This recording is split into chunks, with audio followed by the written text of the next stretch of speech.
gospel lesson is taken from the book of Mark, 9th chapter, verses 30 through 37. They went on from there and passed through Galilee. Jesus did not want anyone to know it, for he was teaching his disciples and saying to them the gospel story. The Son of Man is to be betrayed into human hands, and they will kill him. And 3 days after being killed, he will rise again. But they did not understand what he was saying, and they were afraid to ask. Then they came to Capernaum, and when he was in the house, he asked them, "What were you arguing about on the way?" But they were silent. For on the way they had argued with one another about who was the greatest. He sat down, called the 12, and said to them, "Whoever wants to be first must be last of all and servant of all." Then he took a little child and put it among them, and taking it in his arms, he said to them, "Whoever welcomes one such child in my name welcomes me, and whoever welcomes me welcomes not me, but the one who sent me." The gospel of the Lord. Praise to you, O Christ. The congregation may be seated.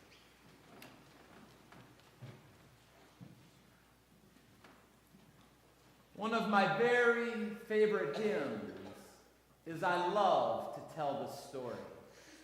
So we're going to take a shot at singing the refrain, the chorus of this song a cappella together. And if we have to rely on me singing it, it's not going to be good.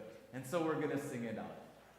I love to tell the story, will be my theme in glory, to tell the old story of Jesus and his love. I love to tell the story of Jesus and his love. 3 years ago, I was in Anaheim for the same ministry training that I was in Anaheim for last week. And one of my pastor friends and I took a free time that we had, and we went to Huntington Beach and went surfing. Now, surfing to me proves that you can enjoy something that you're not very good at. But at any rate, we were surfing, and this third person joined us. He was about 60 years old. He had this long blonde hair. And I noticed that when he was surfing, he had this big smile on his face. His joy could not be hidden. And when we finished surfing, my friend and I went to the shore, and we were putting away our surfboards, and we noticed this 60s Volkswagen van that was covered in surfing stickers. And so we're kind of looking at it, and we noticed that this long-haired 60-year-old surfer was walking towards the van. And I knew this was somebody that I needed to meet. And so my friend and I went over, and we introduced ourselves to him, and he introduced himself as Aaron. So my friend and I started talking to him about surfing and this incredible surfing van and what all the stickers meant. We started to explain it. And then Aaron points to one of the stickers and he says, "This is my favorite sticker." And the sticker says, "Don't worry, God is in control."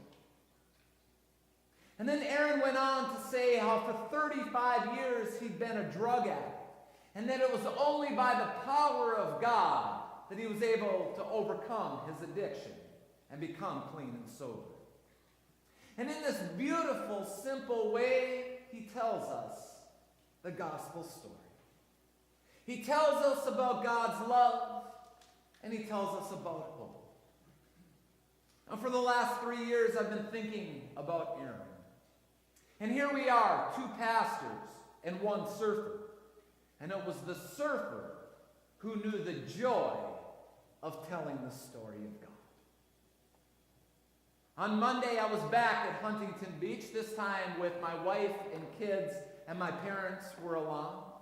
And Wyatt, my 9-year-old, comes up to me and he's grabbing my arm and he's yelling, "Dad, Dad, there's the van that you have a picture of." And I look over and sure enough, here's Aaron's 60s van covered in surfing stickers.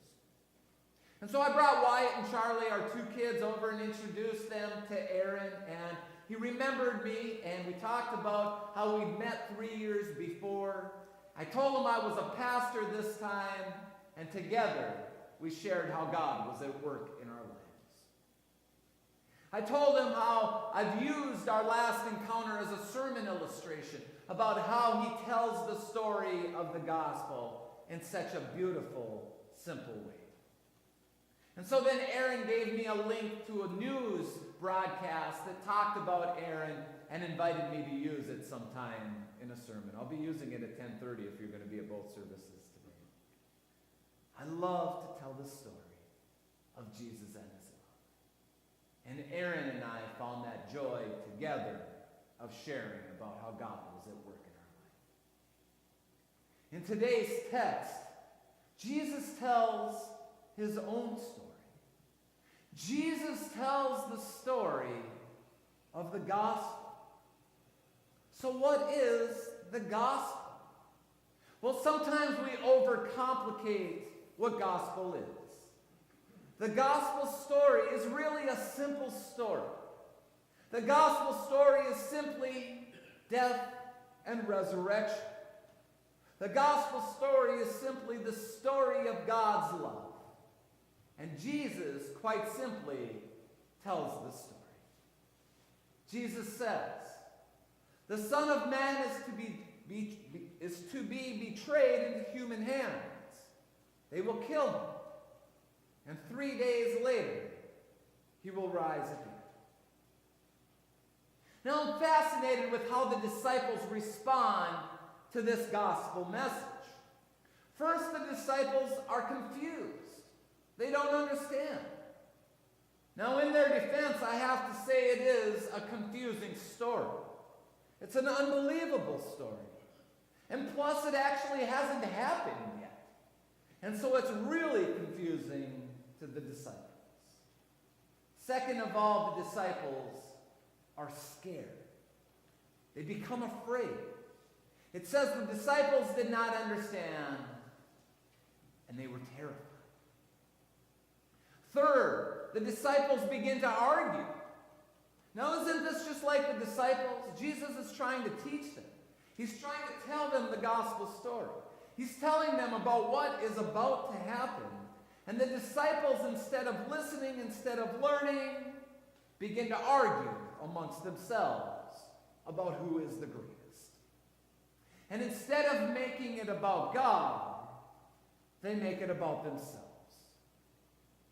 The fourth thing that the disciples do is become silent. Now, the reason that I'm so fascinated with how the disciples respond to this encounter with the gospel is because I think we respond in exactly the same way. When we encounter God, when we encounter the gospel, first of all, we are often confused and we don't understand.